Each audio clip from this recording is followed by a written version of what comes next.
असताना माझे वडील वारले, ॲक्सिडेंटमध्ये वारले. त्यामुळे माझी आजी असताना मी कोपरगावला राहिलो, कोपरगावचे प्रॉपर मी.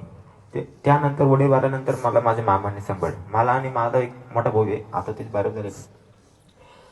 सर्वांचे वडील बघतात ना, दिवाळीला सर्वांचे वडील कपडे घेतात. म्हणजे माझे मामा सर्व सुविधा सगळं करतात. सर्व मुलं त्यांचे वडिलांसोबत फोटो काढतात सर. मामा देखील त्यांच्या मुलांसोबत फोटो काढतात. मामाने कधी आमच्या वडिलांची कमतरता भासून दिली नाही, पण एक कुठेतरी वडिलांची कमतरता भासते.